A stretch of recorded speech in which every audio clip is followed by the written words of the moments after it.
Do you know why you're here, Evie Hammond? You've been formally charged with conspiracy to commit treason, terrorism, and sedition, the penalty for which is death by firing squad. You have one chance to save your life. You must tell us the identity or whereabouts of Codename V. Are you ready to cooperate?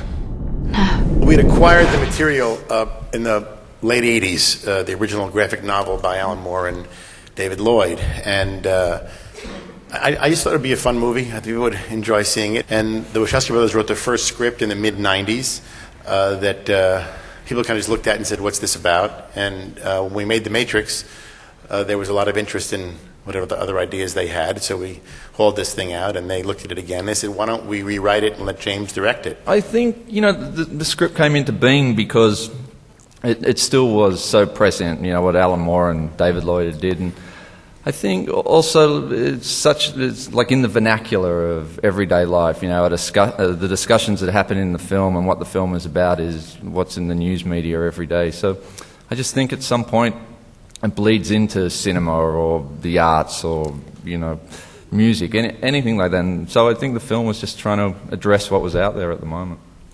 I'd like to think that a lot of people in government would see it and have a little thought about what extreme government can do to citizens, what position that citizens find themselves forced to be in.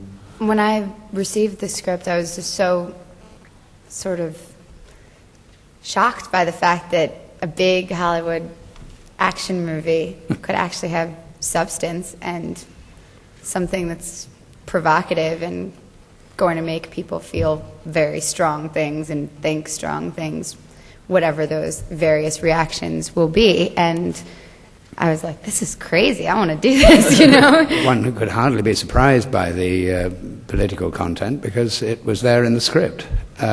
One might have questioned, and indeed did, slightly saying, how on earth are they going to be able to produce it, put this out?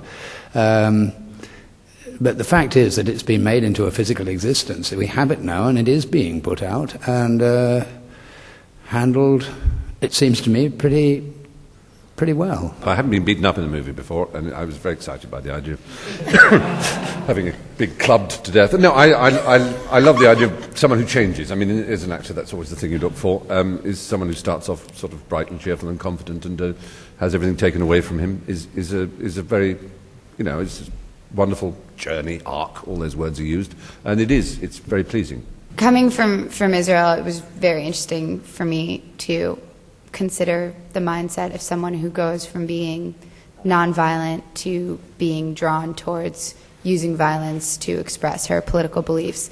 And I enjoyed the fact that it was a complicated journey that can be interpreted on many different levels, as maybe she's being manipulated, maybe she's finding her true self. I appreciated that sort of complicated view. That was something that I've been thinking about a lot. What would make someone want to do this sort of thing?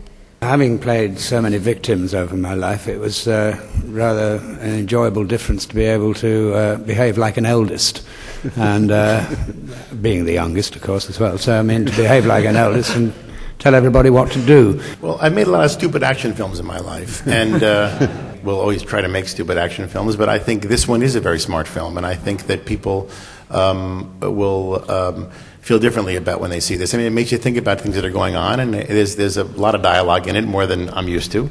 And I mean, I do blow up a lot of buildings again, but they still talk about it a little more. So,